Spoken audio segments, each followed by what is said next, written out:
Hey everybody, welcome and thanks for tuning in. I have a quick 2-letter NARC test to give you if you're ever not sure whether or not you're dating a narcissist. First, I'd like to put out there that if you're having doubts, you probably are, because healthy people tend not to trigger those doubts in us. Now, there are some people who are very skilled at manipulation and skilled at mimicking real emotion and real connection, very skilled, and it would be very hard to tell. But there's always that lingering doubt, and if you have that doubt, you should probably investigate it and see where it's coming from. There is a really great way to tell whether or not you're dealing with a narcissist if you're unsure, and that's the 2-letter NARC test, and that is simply to just tell them no for something or on something. Tell them no. See what happens.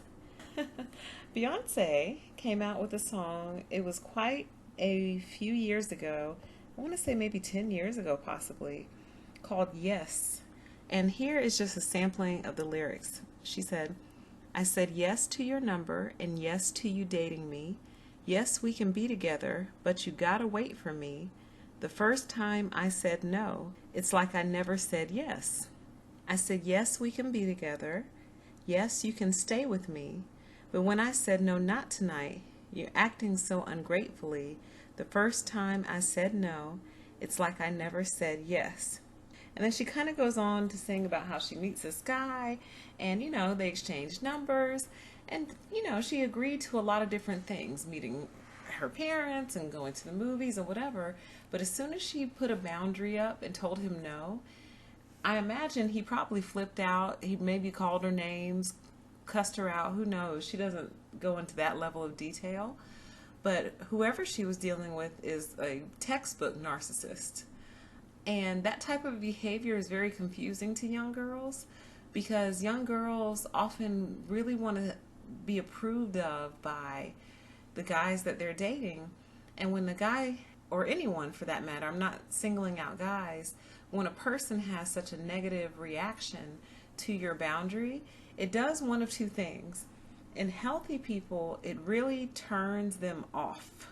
A healthy person, if you flip out because I said no to sex or I said no to going somewhere or whatever I said no to that I had the right to say no to, and you flip out and you get angry and you detach and you shut down, that's a level 1 narcissist. That's class 1 grade A narcissism right there.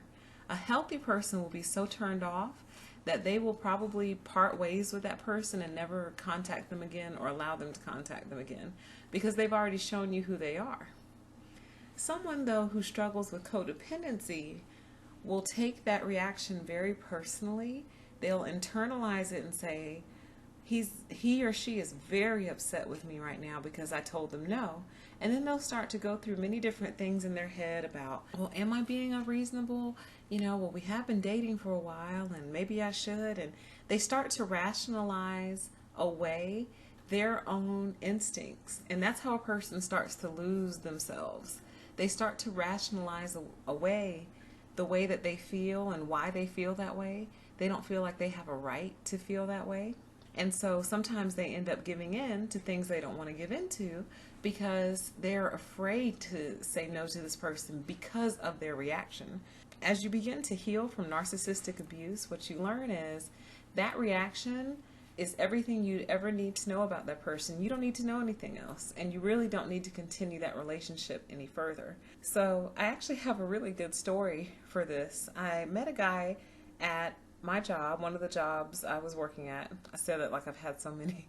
I was on this particular one for a couple years. And when I first met him, there was something about him that just didn't sit right with me.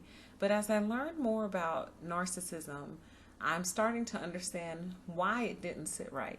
Part of the reason I want to do these videos is to help give people a vocabulary to talk about it, because when we don't have the words to describe how we're feeling, we can't ever figure it out, and it kind of gnaws at us.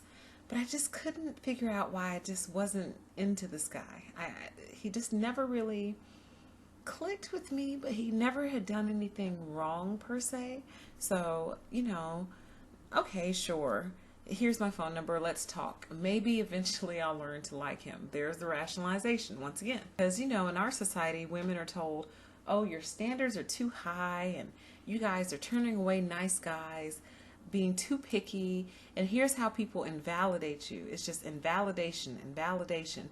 You're too picky. You're too this. You're too that. You soften your boundaries to try to fit in society's expectations of you. So one night I was leaving my part-time job. So I had a full-time job and a part-time job. I like to work.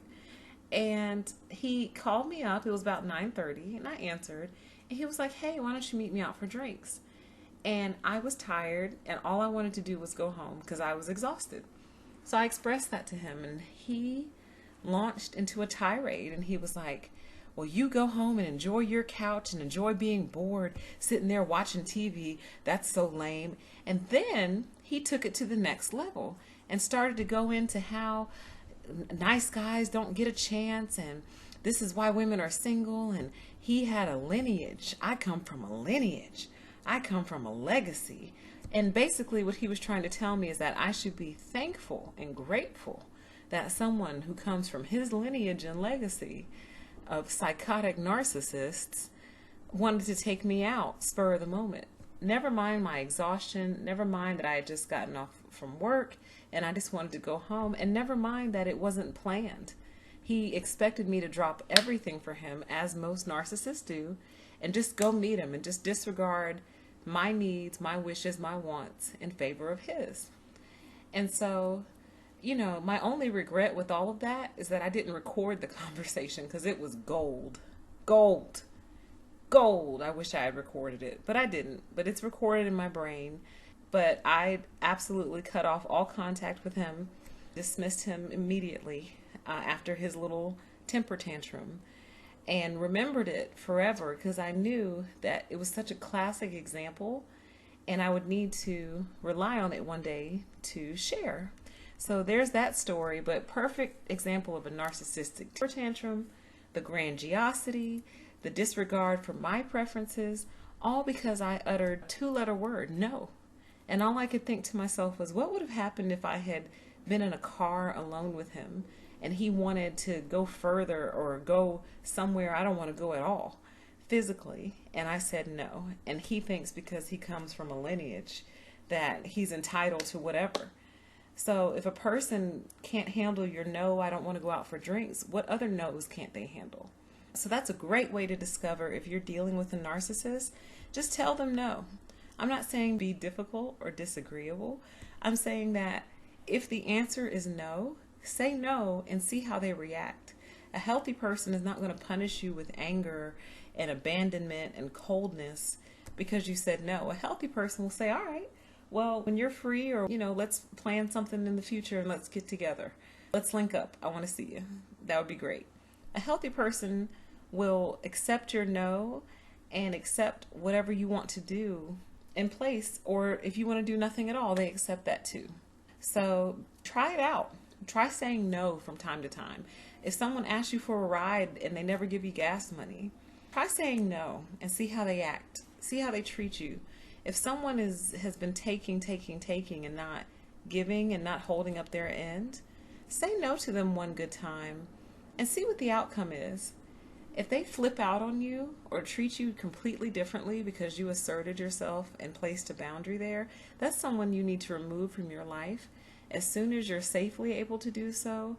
And just able, cut them out of your life, because you have a right to your yeses and you have a right to your nos, and you don't need anyone in your life who's going to pressure you into something that you don't want to do or make you feel guilty or ashamed for saying no.